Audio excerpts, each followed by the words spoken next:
Excuse me. Sorry. God damn.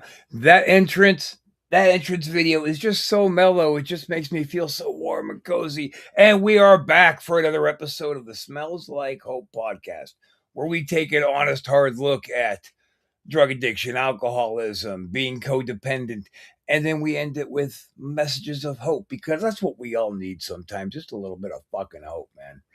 Anyway, last week we had my brother from the same pit of darkness, man. We're going to bring back our WWF, WCW professional wrestling buddy, Maxx Payne, who's going to open up a little bit more with us this week. Hey, Princess. Good afternoon. So here we are, another episode of Smells Like Hope, number 2. And when we left off last time, you were about ready to get into some shit. And I was like, whoop, we had to put the brakes on. We have a time limit. Now here we are back this week. Give it round 2. So who were you going to talk about? So, this is really struck me personally. And it's funny, Rob, because I didn't even think about it. It's so, sometimes things are so personal, you almost put them out of your mind. But I had a brother, and, he started down this pathway, and he was such a fucking good liar that I, being, a fucking addict and junkie at the time, I didn't even see the signs. It's what's so fucking scary is I did not even see the signs. So he started off, it all started when we were sitting at my brother's house in Northern California. This brother had this great house. Another brother had this great house in the heart of the Emerald Triangle in a place called Neyland, California, just outside of Eureka. And we were all there, and he was sitting on my brother's motorcycle. The fucking motor, he wasn't even driving it. It was a big Harley. Wasn't even driving it. It fucking tipped over and broke his ankle. Oh, shit. Right there. We're just fucking sitting there bullshitting. All of a sudden, this fucking Harley tips over and fucking broke my brother's ankle. Damn. So he went to the doctor. I mean, fuck, that's just normal shit, right? Now, 10 years later, I'm talking to my brother one day, and he's working his job in Salt Lake City, and he was a maintenance guy. He's, like we were just laughing before we got on the air about, we wish we lived closer because I can fucking fix about anything. And, I got that from my family. I got it from this brother. This brother taught me how to be a mechanic, and he calls me one day and he said, dude, I just fell off a ladder at work and broke both my wrists. God damn. And I'm like, what?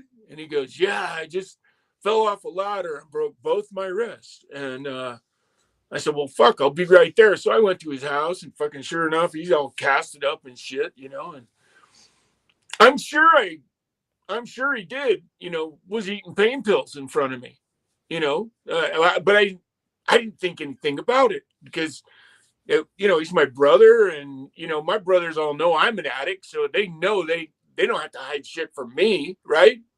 That's the funny part about addicts, even no matter how close they are to you, it's funny. They still feel like they got to work you, that's the part of this story that's so devastating is, here he is, he's eating pain pills, and I didn't think anything of it really because he fell off a ladder, right?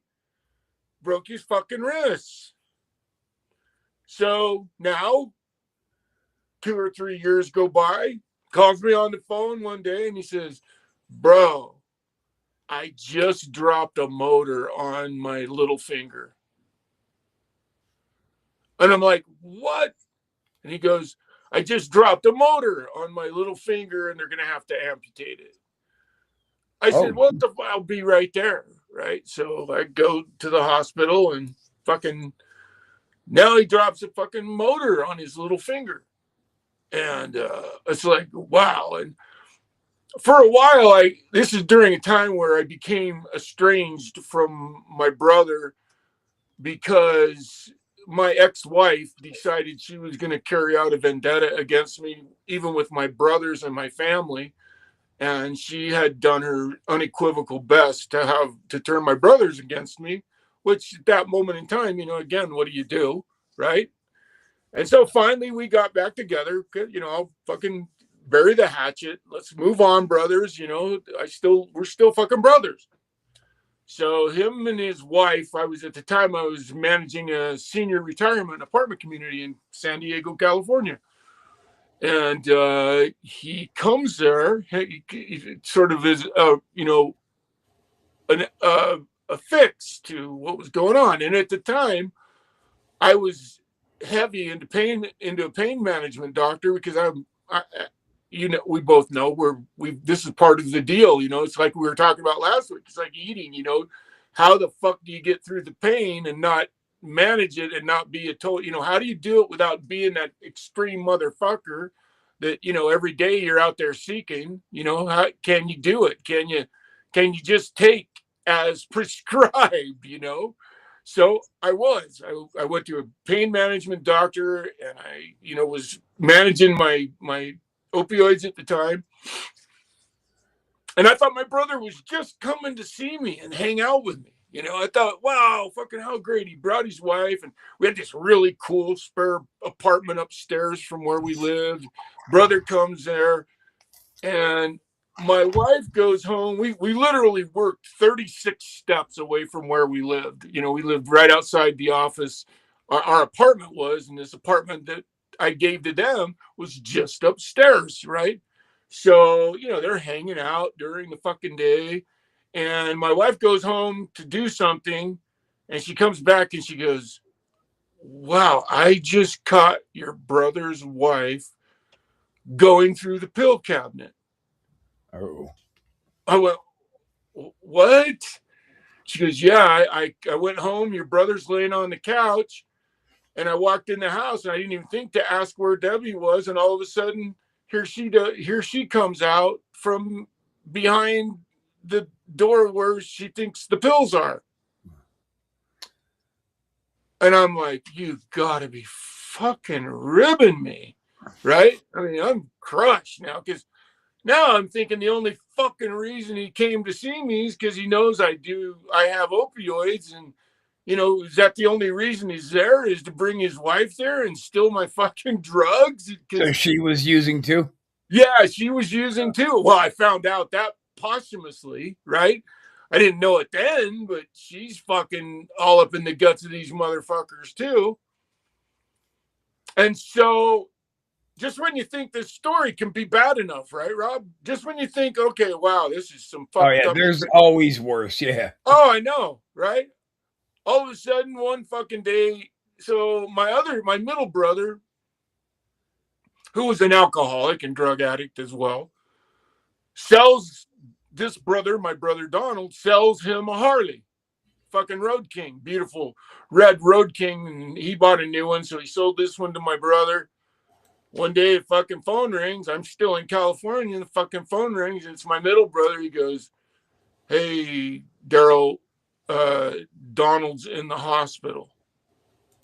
I'm like, what? He goes, yeah, he just crashed the fucking Road King. And I'm going, yeah, you're fucking kidding me. He goes, no, he was getting on the freeway on ramp and he fucking crashed the Road King. I'm like, oh my God. So I couldn't just run home. At the time I was working, and I couldn't just drop everything I was doing to go home. And luckily, because my other brother was there, I knew he was being taken care of.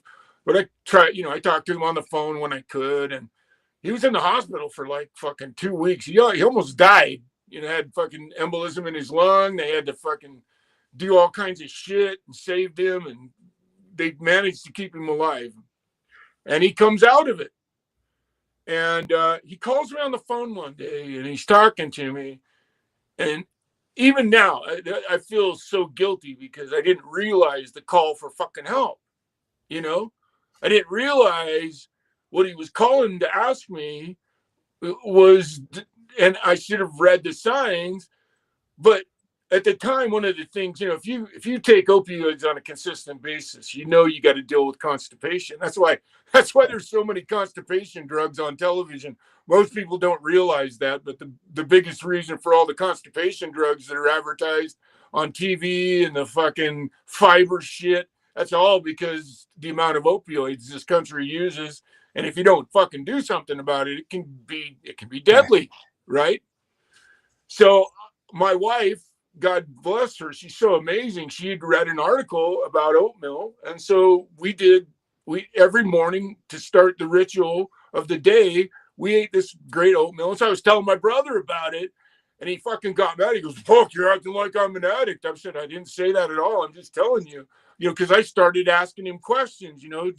Are you dealing with fucking, are you dealing with constipation, or And he goes, "Yeah." And I said, "Well, try this, right? Try this, just being a helpful brother, not even honestly still not fucking seeing the writing on the fucking wall, right?"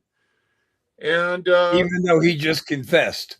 even though he just confessed, yeah, and I'm fucking, yeah, I'm just because he just, because you don't realize the level of deception he was willing to go through to literally, like I said, to drive to California to see if he could steal fucking pain pills from me. Is it possible that you did see it, but you were just in denial?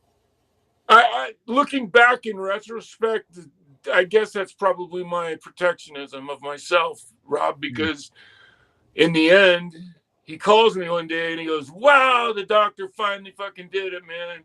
He gave me fentanyl liquid, man, and fucking I finally Whoa. feel like I'm in a place where, I can now manage my fucking pain." And I said, "Donald," I said, "Dude," and that's when it hit me, right? That's when I'm going, this motherfucker's crying for help. And I started saying to him, "Look, man, you have a problem. This shit's gonna get you. You can't just keep getting stronger and stronger fucking doses of opiates, and now they're giving you fucking liquid, which means you're in complete control over your dosage at a level you've never, and it's not just opioids, it's fucking fentanyl, It's Fenny, yeah. you know." So he says no, and then gets mad at me, all the typical fucking reactions of a fucking, of a Yeah. druggie. And 2 days later, I get a call from him, or so I think, and it's his fucking wife. And she says, "Hey, Donald died an hour ago." He just went to town on it. Yeah. But I honestly believe, Rob, that was, forgive me because I'm still fucking mad at him. I think it was his pussy way out. I'm so mad at my brother because I honestly believe that, he knew, all the guys we've known, if you're playing that fucking game, you're riding the edge of the lightning bolt. And you go too far, and that's one of those, you can smoke fucking weed all goddamn day and you don't die. It's just, there's certain drugs you can do it. This Opioids are one of the real fucking deadly games. And I think, Wait, well, Max, let me pose you a different outlook on this then. Back when this was happening, the with the people just weren't as aware, or it wasn't being publicized to everybody how deadly opiates, and especially fentanyl are. And your average person just has no idea what the strength of fentanyl actually is. You have people hundreds of times every day across this country who didn't take the pussy way out. They just took too big of a dose of something that had too much fentanyl in it, and it put them out that quick. yeah. So, I mean, to say maybe that was his pussy way out, I feel like it probably is more realistic that he just wasn't experienced with fentanyl yet.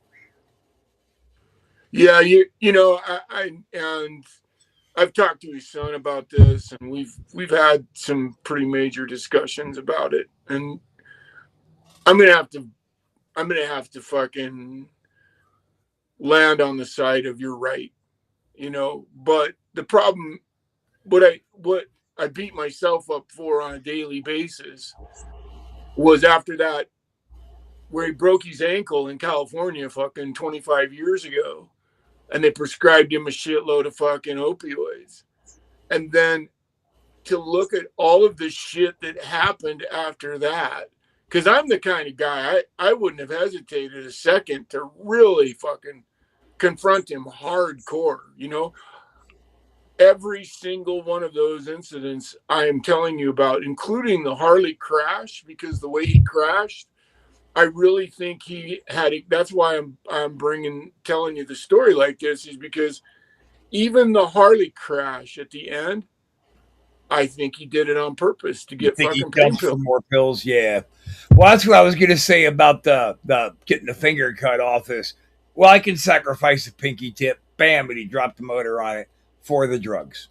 And that's exactly what I fucking all of a sudden, when she said he's dead, and I knew, you know, at that time there were the commercials were really hitting, where the chick fucking, remember the commercial where she fucking slams into a dumpster to go get, you know, so she can fucking go to the Get hospital and get pills, yeah. opioids, you know. Mm-hmm. All of a sudden, I know my brother. He's a fucking good mechanic. And the finger that he lost was one that wouldn't matter. It wouldn't stop him Right. from fucking being a mechanic the rest of his life. It wouldn't stop him from living a normal life. And when he fell off the ladder at work, you know, you know, from that point forward, everything that happened in his life to him physically, I realized, was all a pathway Yeah. to get opioids. And I Once was you're hooked, you're hooked forever. right. You have to want to not want it. Yeah. And he was just one of those guys who, you know, he was a it's so funny to say this. He was staunch LDS. He was a staunch Mormon.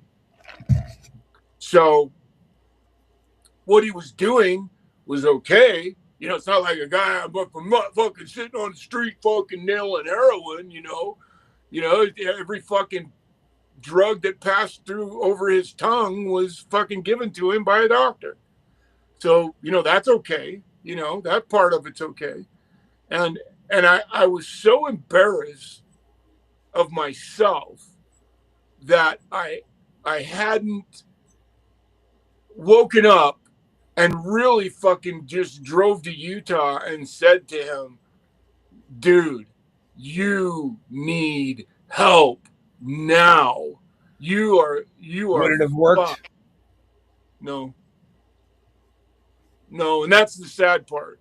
That's what really hurts, is because I I know for a fact it wouldn't have made one fucking difference, because I know my brother, and he didn't, you know, every time I would try to even talk to him about this, which was part of the reason that I did give up, is it was always me, you know, it traditional fucking, well, what about you, motherfucker?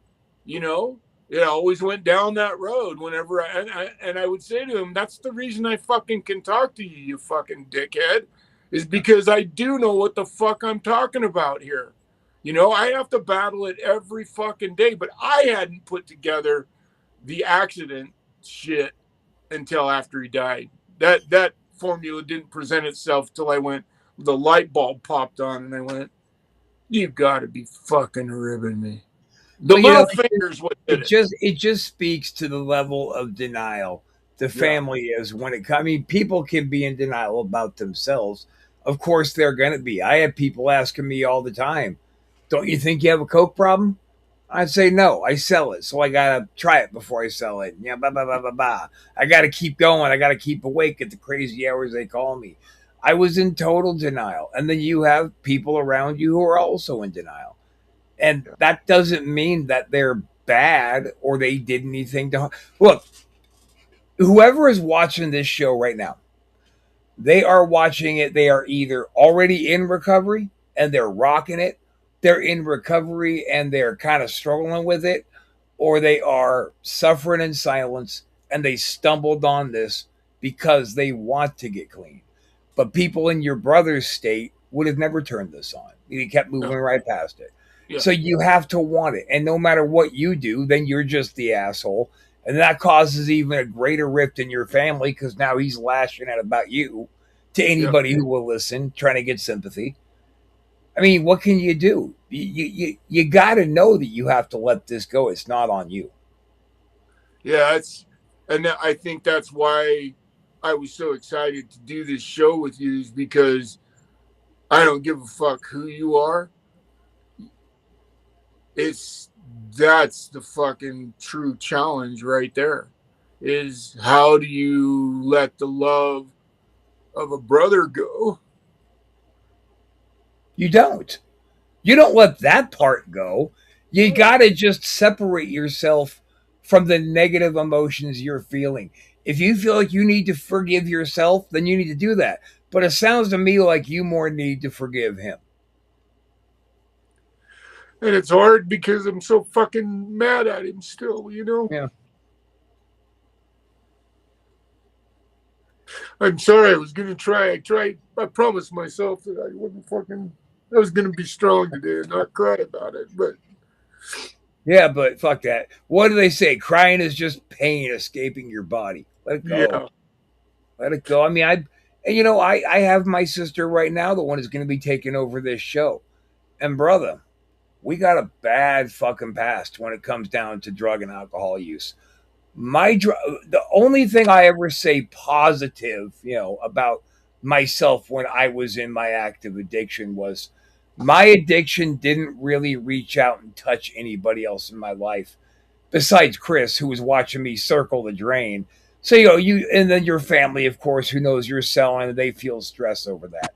But I never robbed anybody. I never manipulated or guilt tripped. I never tried to find easy ways to get to my pills. My sister, however, she went the bad road with the bad drugs and the way over drinking, and I spent a lot of years with a lot of anger. And when I finally decided to send for her and bring her to Florida to get her out of her meth houses she was living in Pennsylvania, it's been a bit of an overcoming. But I had to take that shit. That's still fresh. Like we haven't even sorted any of that out. But I feel like to us, we feel like we don't need to. We've both been addicts. We both kind of know what it was like for the other one. I mean, and I think for the most part, I've managed to let it go, and so is she. The very reason she's not with us right now is she is answering for something that she did during addiction right now, and it'll be answered for here in a couple of days.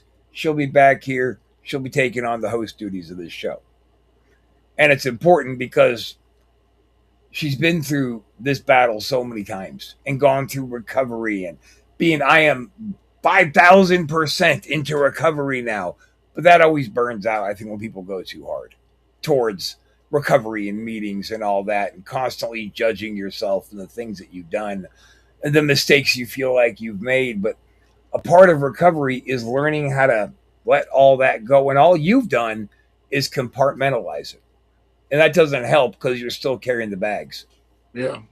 And I know that.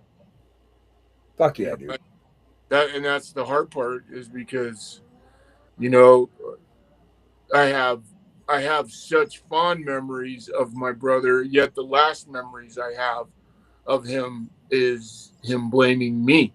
Is, yeah, well, what about you, motherfucker? What But about that wasn't him. Not No, I anymore. know that. I get that. It's just it's hard to, when the voice that's ringing in your head is the one of, the last his last swim in denial, and that's not a river in Egypt.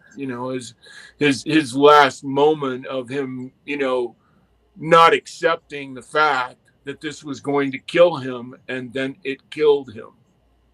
You know, and Your river in Egypt. Somebody when I was in rehab used to say the Miss Me Sippy. I don't want to hear your bullshit. Miss me. Go take a go take a swim across the Miss Mississippi. Get the fuck up out of here. I love Yeah, that counselor. She didn't take no shit. She wasn't gonna listen to you try to divert blame. She'll end yeah, the session and kick you out. yeah.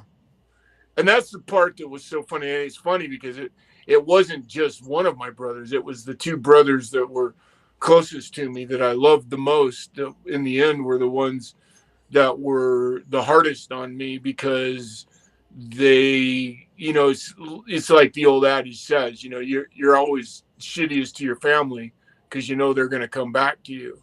And they knew this baby brother would always fucking be there and would always love them no matter what. But by the end of their fucking lives, they were both being so shitty, and their addiction gave them permission to say Right. and do what they wanted to me. And so that's the legacy they left me. Instead of the great things of, the love of automobiles and coming from the muscle car era, and the times my brother, drove to Minnesota to watch me fucking wrestle, and all those things that matter to you, get fucking destroyed because when addicts, that's my hope. What people listening to this go, fuck, man, I'm dealing with that too. Whether you're a family member or the addict, that's watching this, that hopefully that they can ID, that and go, oh my God, man, I'm really not alone. And we all know that. We all say that's a cliche as hell because there's so many addicts out there, but Well, it's a and fucking, also another thing is when the jig is up, that's when changes start happening. So, like you say, I should have gone and confronted my brother. It wouldn't have done you any good. It would have to you, but to people watching, if you're dealing with that in your family and you bring it up to them, like it's not just me who knows. We all know. yeah, We all know, and they're going to get mad. They're going to call you names. They're going to get yeah, defensive. You're never going to hear from me again. Any kind of an emotional string they can tug on. But once they know the jig is up, I promise you, they are going to start having their own moments of clarity every day. Problem is, most addicts have their moments of clarity. Well, I'll listen next time. I got coke to do right now. And you just do your way through it. But my moment of clarity came when I suffered my losses and I realized I just wasn't prepared to give anymore to my drug. I was all done. That was I got motivated to get clean. I listened to a moment of clarity. Family has to keep their ears open. They got to listen for the language that, ooh, they are having a moment of clarity. Now we got to nurture this the fuck along. But if at first you do got to go at them a little bit hard. I mean, I hate yeah, to say intervention style, but you kind of they've got to be made aware that the jig is up. You ain't fooling anybody. You think you are because junkies think they can outsmart everybody. I did. I thought I just had it going on over everybody. Ain't no shit. And everybody knew. When you're yeah, sitting there wagging your jaw and itching your nose all day long and your eyes are red and tearing, obviously you're fucking high. yeah. When And you, somebody's in a chair and they keep doing this, like Trump, they're not just old and feeble like Trump. No, they're nodding out. And nodding yeah, out is your first sign. I'm yeah, just tired. Can't I be tired? Yeah, yeah, go on home and be tired. I know what the fuck's going on. yeah, yeah, exactly. And you just, and in my case, and this is the sad and dangerous part of it, you hope it's before it's too late. You hope that you can somehow make that intervention before it's too late. But then there are times when, like you said, nothing I could have said or done, nothing would have changed because I did try. But the retaliation is all I can remember because he was so fucking brutal back to me that by the time he's done talking to me, it's me that's going, fuck, man, maybe he's right, maybe I'm the problem. It's that they're people that are in that situation are awful goddamn good at, they're geniuses at fucking making everybody else but themselves feel bad about their addiction. Sure, if you allow it and you allowed it and you knew what was happening when it was happening, Yeah. and the only reason you're still holding on to that, cause like if he lived, let's say he was even still alive and still using, you hadn't broken through to him yet. If he lived, you wouldn't have memory banked that last bad conversation forever and let it override everything else. Fuck that last bad conversation. That guy wasn't your brother anymore. Yeah. That was just some asshole talking shit to you. Fuck Yeah. him. Your brother, those good memories, that's your brother. That's what Yeah. you need to hang on to. And like I tell people who've lost family all the time, don't just internalize that pain and let it sit and fester. Use it. You can help people. You Yeah. can help people. And by helping others selfishly, you are helping yourself. And that's why I'm here, because Oh, I yeah. I do want to help, because I do know what it feels like. You know, you and I. That's why we're here. That's why we're taking a fucking hour out of our Sunday and are willing to do that. I'm willing to do this for the rest of my fucking life. So people can call and say, hey, what can I do? Here's what I'm dealing with. Have a shoulder to cry on. Have somebody to go, wow, these motherfuckers do know what they're talking about. They're not just, clinical psychologists trying to make a buck by fucking putting me through, a program that I don't necessarily give a fuck about. These guys are willing to really listen because they really know. And I'm not proud of that. It just happens to be what goes along with the pain of dealing with somebody that you love very, very much to die And over something on that that same note, then I would put out the encouragement to everybody's family, and this will probably strike a nerve with you too. If I told you, call the cops on your brother, do it yeah, right now. yeah, You do it. If you have your son, your brother, your daughter, whatever, whoever the fuck it is, your mom, if you know they're using and you know they have narcotics in their presence, call the fucking cops because they'll be pissed off at you. Of course they will. And the judge will put them into rehab. Are they going to be mad at you for that? Of course they will. But when you're sitting in rehab and you can't possibly get your hands on your narcotics, and the level of meetings and therapies and all that physical everything that they make you go through in rehab to get yourself back in alignment, they are going to have those moments of clarity. They are going to start thinking you did put me in here, and I'm starting to understand now why you did. That doesn't mean they're not going to get out of rehab and go right back to business as usual, but they are going to have a forced moment of clarity. Well, I'm afraid to come back because you might call the cops. You should be, because I will. yeah, You're not there to be their friend at this point. yeah. And that's the hard part. That's the hard part. Being somebody's friend that's in this situation is the level of betrayal, so to speak. It's just fucking honor amongst thieves bullshit code. But he's my brother. If I I should have marched forward really fucking hard. I should have called his family. I should have, talked to his wife wouldn't have helped because she was an Who addict she too. was in, yeah. Yeah, so she would have been afraid that the jig was up on her. So but that doesn't mean that the other side is what you're saying needs to make sense to people, because if you don't do it, you're gonna look, you're gonna be on a show like this blubbering about what you coulda, shoulda, wouldas that you didn't fucking do because you didn't try. Don't. That's far fucking worse than your brother hating you, because if your brother hates you, at least he's fucking still alive to hate you. You know, and that's the part that you have to kind of accept that, okay, yeah, you're going to feel the ramifications, but at least you can call him on the phone so he can cuss at you, over the phone or on a Right. video conference call, you You know? get a shitty email at least or a text. Right. That's the part I can never do again. And that's what breaks my fucking heart. Looking back in retrospect, like you said, I wished I would have just called him and gone, you're a fucking asshole. Now wake the fuck up.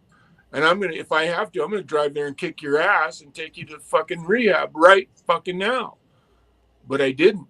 I did confront him really hardcore, but he just lied his way out of it and justified it and promptly fucking, you know, hit the fucking fentanyl the next day like it was, Kool-Aid, and it killed him.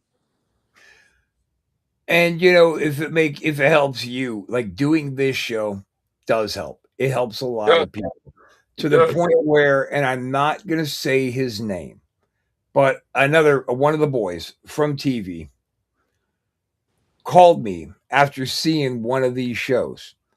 Called me and he said, "Rob, I am liquefying my painkillers and injecting them. Where can I go? What can I do?" So I spent about 2 hours on the phone with him. We met up the next day, just talked about everything that he does, and I kind of led him towards his own realization of rehab would help me. And then I drove him to fucking rehab. And that was all from watching a podcast. Somebody who needed the help reached out and asked for help. And I swore to him, I'll tell this story, but I'll never say your name to anybody. And he was very grateful for that. But it does help. So look, people, like let's kind of wrap this thing up with some inspiration here, because like I say every single week, you're sitting at home and you're just punishing yourself, and my family will never forgive me, and blah blah. And that's just a bunch of bullshit, because they are going to forgive you. They want to forgive you. They do want to forgive you. You just got to show them that you really want it. And what's it going to take? What's important to you besides the drug? Who's important to you besides your dealer? Right? What makes it worth it for you to live and to prosper and to be happy? For Christ's sakes, man, I was about to go to prison for 20 fucking years right before I pulled my head right out of the cocaine dealer's ass and got back on the right track. And now I take care of my mom full time. I work in the finance industry. I own a podcast network. There is so much better waiting for you after you get off this ride. And when you're off this ride, you could take all those pains and horrors and all this shit that has happened to you because of other people taking advantage of you, because of you manipulating, because somebody caught you and kicked the shit out of you, for whatever reason, right? Just take those experiences and pay them forward, because what hurt you can help others. Yeah, that's very true. Hell yeah. That's why I love this fucking show, man. Me People, too. there's, Like and I said, I've had other people send me just emails. I really liked your show. Oh God, dude. I had a grandmother send me an email on when Hope was only audio.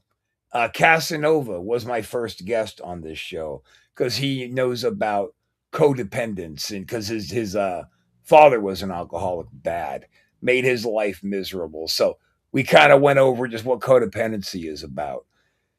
And it wasn't a week later, I got an email from a woman who said, I heard your podcast and I got my granddaughter in the car. We were on our way for a ride. I just played your podcast for her, and today she's in rehab. What? that's all. Fuck yeah, dude. Yeah, no shit. That's just it. If being honest and rehashing the pain and talking about this saves one person's life, it's all worth it. Oh yeah. I think, Max, with that one, we're gonna go ahead and take it home. Like always, everybody, like always, if nobody has told you today, I love you. You are worth it, and you do deserve it. Till next week, guys. Max, thanks for hanging out with me again this week. We'll see you.